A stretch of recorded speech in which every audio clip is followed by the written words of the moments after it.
Hello collectors! This time we're going to be doing something different. Rather than giving a small but incredibly practical tip, I thought we could take a look at a complete in-box gold Game Boy Pocket. So I was browsing the web and saw a picture of a gold Game Boy, and my curiosity led me on a brief quest to find some more resources that detailed the complete package in its entirety, but I only came across a few small things that I felt might eventually get buried on the net or, might not stand the test of time. And I wanted to provide an overview of the system and its package that was maybe somewhat higher quality or, added a little bit more depth than a few small stills that I did find. Alright, so here we go. I've had this Game Boy since '97. I remember it was a holly jolly Christmas that year. For many really cool gifts were given to me by all of my family, and I'm not finished, so you might want to get a snack.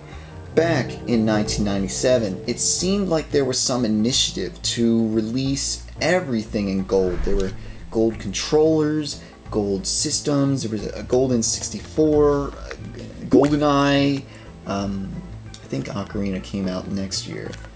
I remember going to Toys R Us and browsing the game aisles, and when I came across this, my eyes, it was like my whole being just wanted this thing. The system represented to me more than just a cool color. It was my independence. It was my very first personal video game system, something that was only given to me and that it could take anywhere.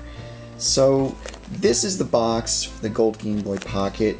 And yeah, there's nothing really on it that indicates that it is a Toys R Us exclusive. At the store there were signs by the N64 and the Game Boy that said Toys R Us exclusive, so I guess maybe some other stores may have bought stuff from Toys R Us and then resold it elsewhere, but this was pretty much your only your main source for getting these colors. There were a couple other exclusive colors like the Extreme Green N64 controller and Game Boy that were sold a little later, but yeah, anyways, here's the gold Game Boy. It's about the size of your hand. Look at that actual size, quite different from the big fatty Game Boy original Game Boy.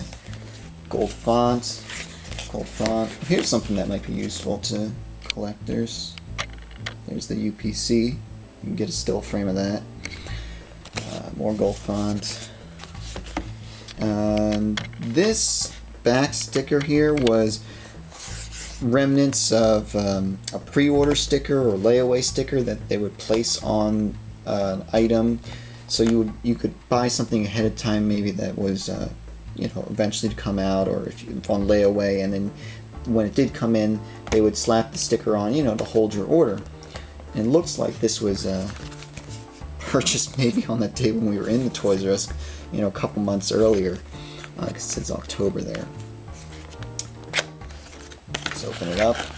At this time, I pretty much always kept my game boxes and mails if I got them, and I'd always try to get boxes and mails from Funko if I didn't have any. But you can see, I don't think there wasn't really any registration card. It was just the manual, pulled out manual in a bag. You got a baggie for the actual system. There we go. It's over here. And so yeah, here we go. Beautiful gold Game Boy Pocket with the mushy buttons rather than the clicky kind. I still play with this one. I don't keep my Game Boy in its box. I just put it there for the purpose of this video. But you can get a nice comparison to a first generation Game Boy Pocket with the silver bezel. Maybe we can get a nice close-up of that if the lighting allows us. I know we got a T2 thing going on here. Oh yeah, it does show up nicely, the difference between them. Only real difference is they inverted the colors to make it more clear on the bezel.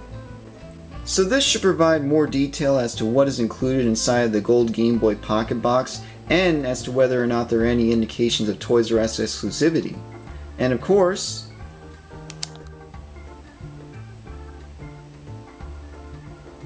play the game!